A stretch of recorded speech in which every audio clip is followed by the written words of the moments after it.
This is lesson 17, week 17 of 52. We're going to cover 1 Chronicles 1 through 10 and this list of Psalms in our Through the Bible in 1 Year study. Last time we saw David chosen to be king over Judah. Now what? 1st and 2nd Chronicles record the history of Israel and were originally written as one scroll, its author unknown. They cover the time from the death of Saul to the Babylonian captivities. The most important aspect of these books are the blessings of God on Israel through the kingship of David, their greatest king.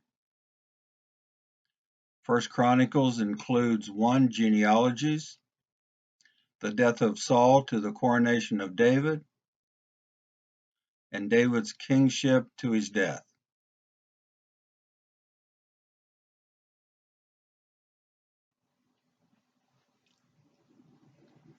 In 1 Chronicles, the genealogies document the lineage of David and the tribe of Judah, as they will come to the forefront of God's blessings. 1 Chronicles 1:1 start with Adam through Seth, eventually through Methuselah, then Noah, his son Shem, and the son of Shem Arphaxad. Then Shem's line to Abraham, and then the sons of Abraham through Isaac, not Ishmael. Isaac had Jacob. Jacob had 12 sons, and one of them was named Judah. And the sons of Judah then begat Boaz and Obed, and finally Jesse. And Jesse begat David, the 7th son of Jesse.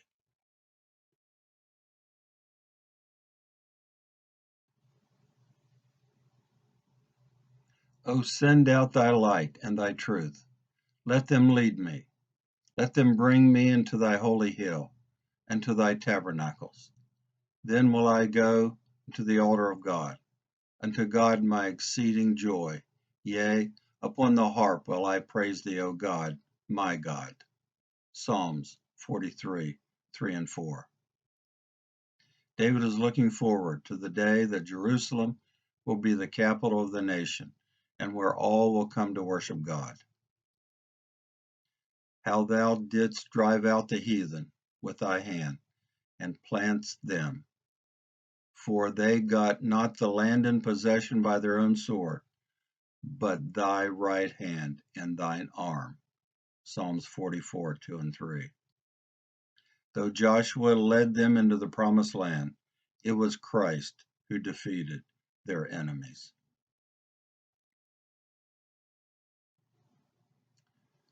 I will make thy name, also mentioned in John 1:12, to be remembered in all generations.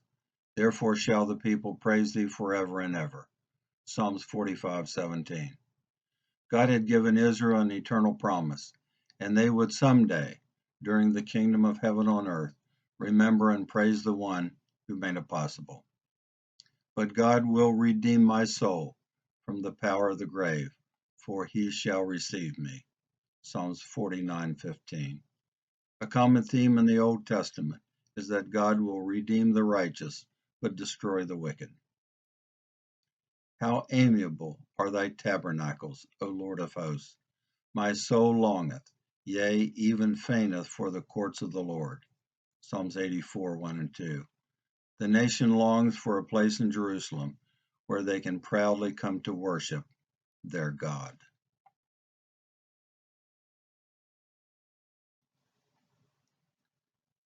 Thou hast taken away all thy wrath. Thou hast turned thyself from the fierceness of thine anger. Psalms 85:3. Israel had firsthand experienced God's wrath because of their disobedience, but he was always ready to forgive them when they repented from their sinful acts. His foundation is in the holy mountains. The Lord loveth the gates of Zion more than all the dwellings of Jacob. Glorious things are spoken of thee, O city of God. Psalms 87, 1 through 3. The city of Jerusalem will one day be the most important city on earth, because it will be there Israel will be the holiest nation on earth, and Christ will sit on David's throne as their king.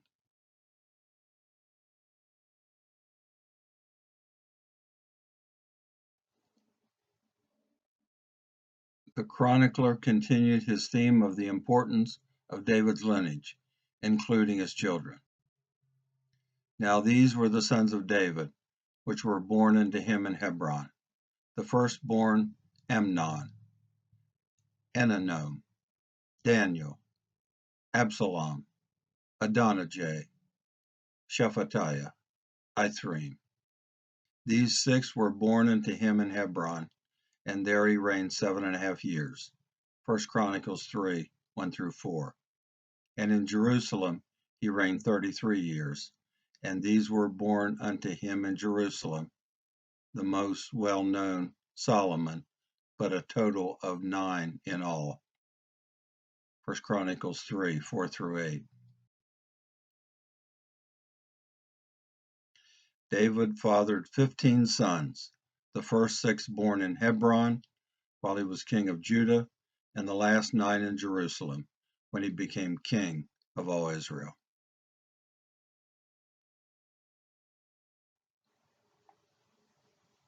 Next, the lineage from King David at about 1000 BC to King Zedekiah at about 600 BC.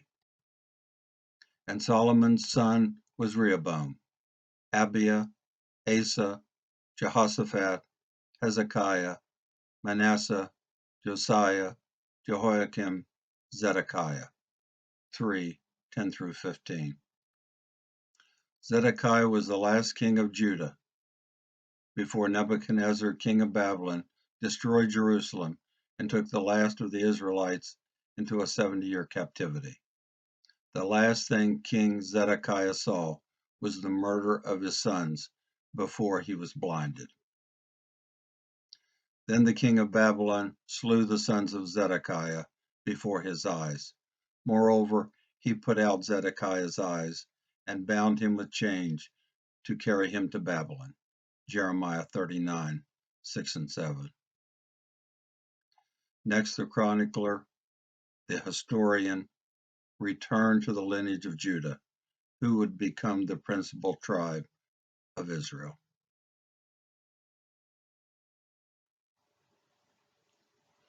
Though the chronicler begins with the tribe of Judah, because of the importance of this largest tribe, he provided the genealogy of all 12 tribes. The sons of Judah, the sons of Simeon, now the sons of Reuben, the firstborn of Israel, and the children of Gad. Back to the Psalms. Truly God is good to Israel, even to such as are of a clean heart. For I was envious at the foolish when I saw the prosperity of the wicked. Psalms 73:1. Written by Asaph, a Levite, the lineage of Gershom, a famous singer and psalmist, also a writer. He revealed here his jealousy of the wicked who appear to prosper above that of Israel. I cried unto God with my voice. My soul refused to be comforted. Psalm 77, 1 and 2. Again, Asaph struggled with the thought that the enemies of Israel were prospering more than they were.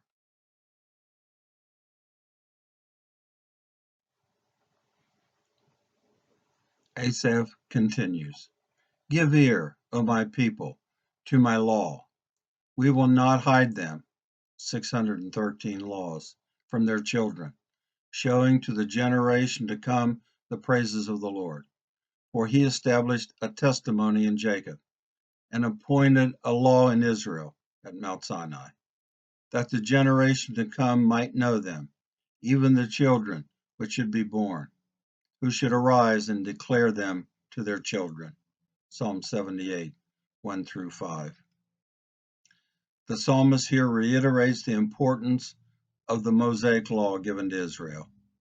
Like Moses and Joshua before him, he emphasized the importance of knowing and obeying it, and to make sure it is passed down to their children and their children's children.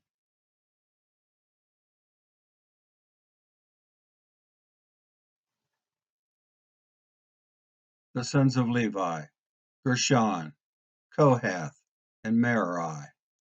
And the sons of Kohath: Amram. And the children of Amram: Aaron and Moses. The sons of Aaron: Nadab and Abihu. Eleazar begat Phinehas. 1 Chronicles 6, 1-4. Next, the chronicler lists the sons of Levi who would all serve in the tabernacle, but only the sons of Kohath would be priests, and only those in the line of Aaron would be high priests. But Aaron and his sons offered upon the altar of the burnt offering and on the altar of the incense, and were appointed for all the work of the place most holy, and to make an atonement for Israel, according to all that Moses, the servant of God, commanded.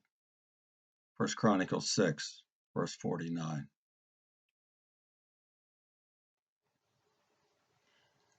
For this was a statute for Israel, and a law of the God of Jacob.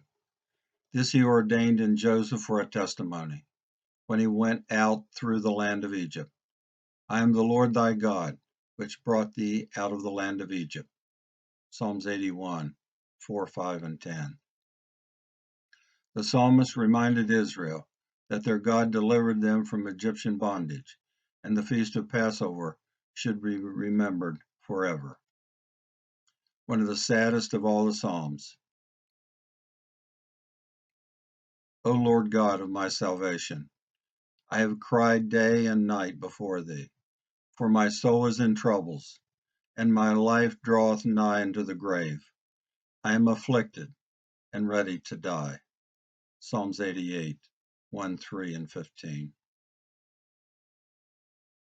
Read this when you are at the end of your rope, and know there have been others just like you before.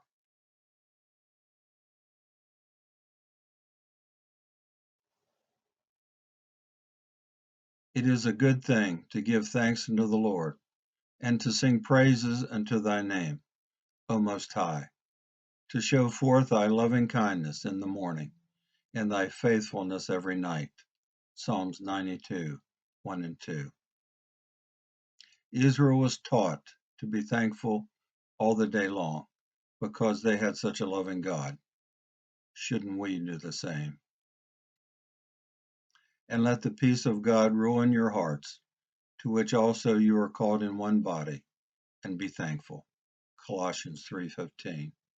But unfortunately, the end of the age of grace will produce the opposite. This know also, that in the last days perilous times shall come, for saved men shall be lovers of their own selves, unthankful, unholy. 2 Timothy 3, 1 and 2. The Lord reigneth, he is clothed with majesty. Thy throne is established of old. Thou art from everlasting. 93, 1 and 2. This psalm anticipates the reigning and ruling of Christ over all creation.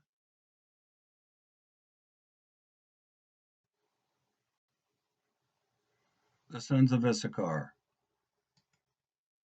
The sons of Benjamin. The sons of Naphtali. The sons of Manasseh. The sons of Ephraim. The sons of Asher.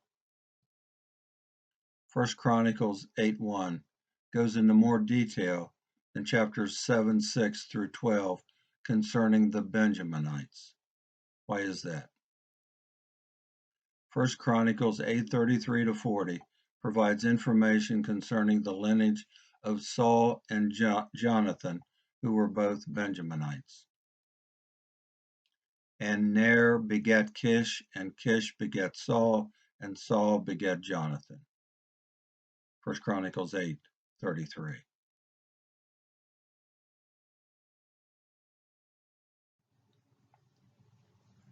Saul, Israel were reckoned by genealogies, and behold, they were written in the book of the kings of Israel and Judah, who were carried away to Babylon for their transgression. 9:1.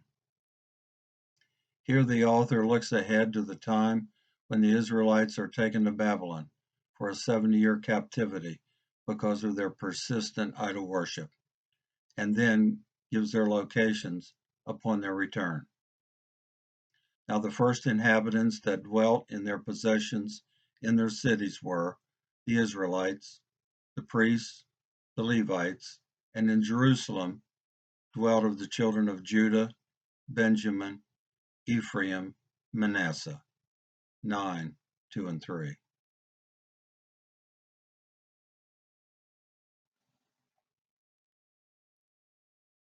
Whereas First Chronicles, written about 1000 BC, looks to the future in terms of the Jews' return from the Babylonian exile, the book of Nehemiah records it in real time at about 525 BC. And I said unto the king Artaxerxes of Persia, if it please the king, and if thy servant have found favor in thy sight, that thou wouldest send me unto Judah, unto the city of my father's sepulchres, Hebron, that I may build it. Nehemiah 2:5. And at Jerusalem dwelt certain of the children of Judah and of the children of Benjamin. Nehemiah 11:4. Nehemiah asked the king of Persia to allow the Israelites to return to their land to rebuild Hebron and Jerusalem after its destruction 70 years earlier, because God had decreed it to be done.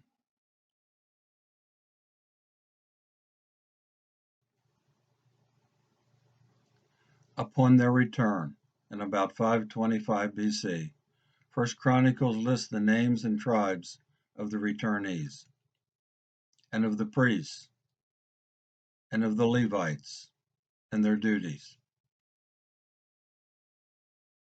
And the porters were, who hitherto waited on the king's gate eastward.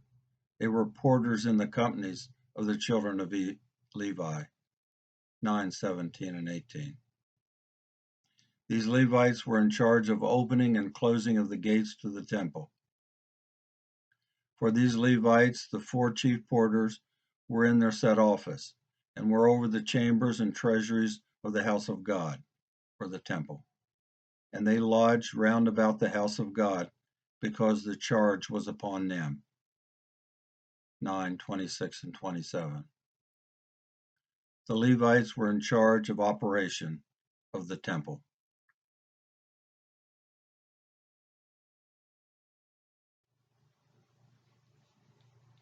The emphasis of First and Second Chronicles is to show the importance of David as compared to Saul. Though Saul was divinely chosen to be Israel's first king, David was God's ultimate choice to become king over the whole nation of Israel, all 12 tribes. Therefore, the chronicler again repeats the demise of Saul in preparation of King David's kingship. Now the Philistines fought against Israel, and the men of Israel fled from before the Philistines and fell down slain in Mount Gilboa. And the Philistines followed hard after Saul and after his sons, and slew the sons of Saul.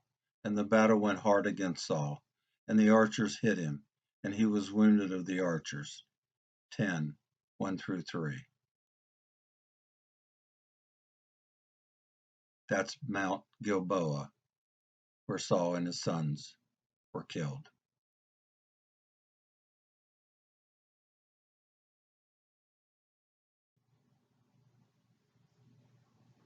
Then said Saul to his armor-bearer, Draw thy sword, and thrust me through therewith, lest these uncircumcised come and abuse me. But his armor-bearer would not, for he was sore afraid. So Saul took a sword and fell on it. And when his armor-bearer saw that Saul was dead, he fell likewise on the sword and died. 10:4 and 5. With God's protection withdrawn from Saul, he took his own life rather than allow the enemy to take him alive. About 1,000 years later, as Israel is again defeated, this time by the 10th Roman Legion under General Titus, 965 Jews take their own lives rather than be taken captive at Masada.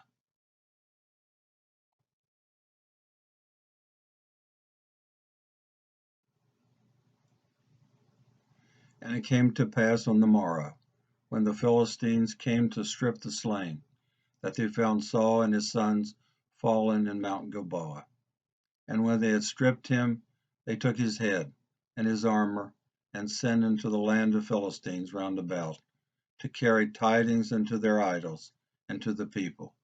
And they put his armor in the house of their gods, and fastened his head in the temple of Dagon. 10, 8 through 10. Do you see why God wanted Israel to drive out the pagan idol worshippers? And if they did not leave, they were to slay every man, woman, and child.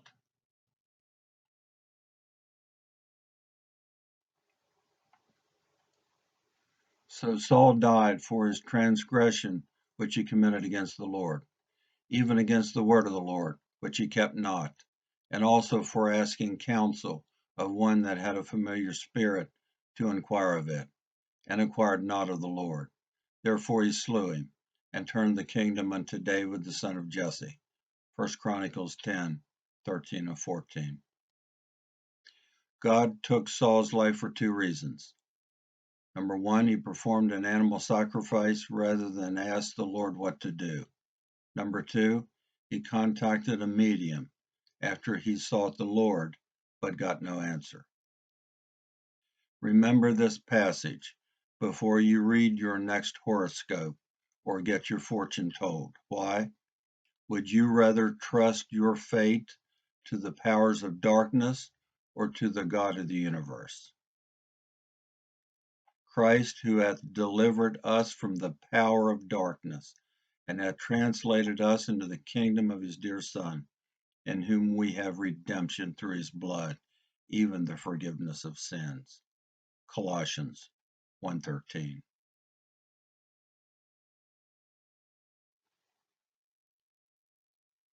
Next time, David becomes king over all of Israel. We're going to look at 2 Samuel 5, 1 Chronicles 11 through 16, and that list of Psalms.